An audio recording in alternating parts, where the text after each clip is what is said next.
In this tutorial, I'm going to show the use of the SynthEyes image preprocessor to reduce the amount of storage required for a particular shot in RAM. In the particular example here, it's NASA footage from the lunar surface of the rover driving around, and the film has been scanned to HD resolution frames that each burn about 6 megabytes. So I'm going to open that up now and just scrub through it.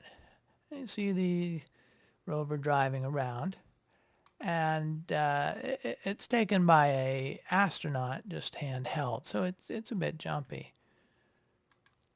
So I'm going to bring up the image preprocessor here, and you notice there are a variety of different controls that can be used to adjust the color or the various saturation black level numbers of the images if you'd like to make it look a little better while you're working on it.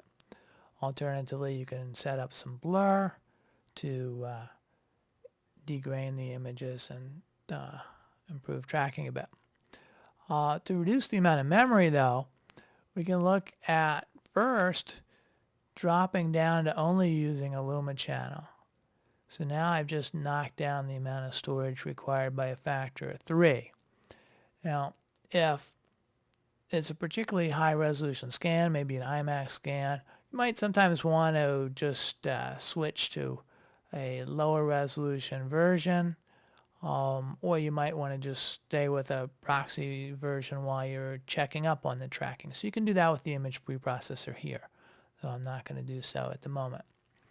There are also controls over here for adjusting and compensating for any off-axis film scans.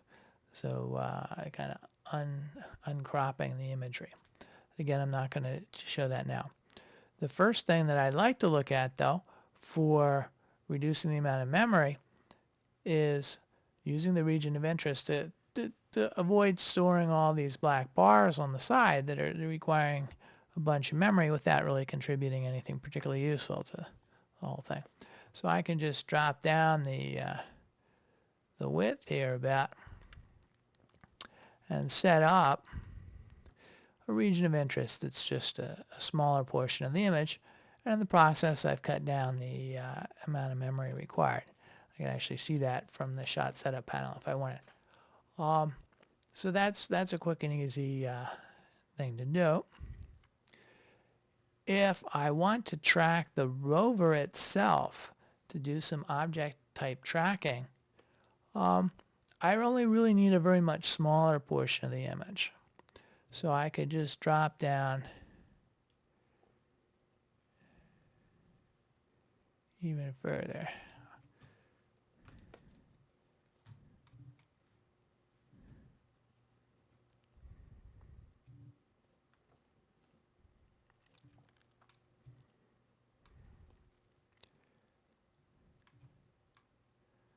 So I'll set up this region of interest here, and now I want to set some keys for it.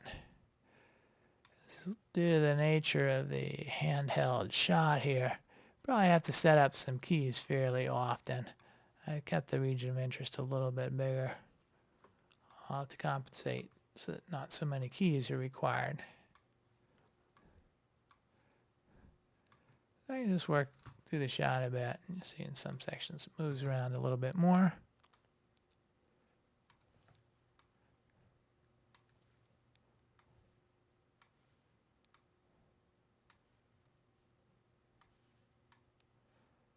And now I could go back and just check at random and make sure that we're pretty well locked in. At least good enough to get the part that we're interested in. So now I've got a very, very much smaller version of this image. So now instead of requiring 6 megabytes or so per frame, it's probably only a couple hundred kilobytes.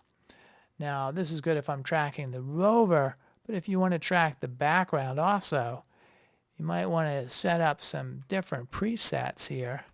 So let's set this up as a rover preset. And now we're going to make another preset for the background. And we're just going to reset it. So that now I have two different presets that I can switch back and forth as I'm checking the tracking and working on the tracking, and be able to adjust the memory requirements from time to time as needed. To wrap up, we'll just switch back to the rover preset and close up the image prep dialog and bring up the shot editing dialog. And now you'll see, instead of the almost 6 megabytes per frame, now we're down to only 200 kilobytes per frame when we're storing just the small region of interest.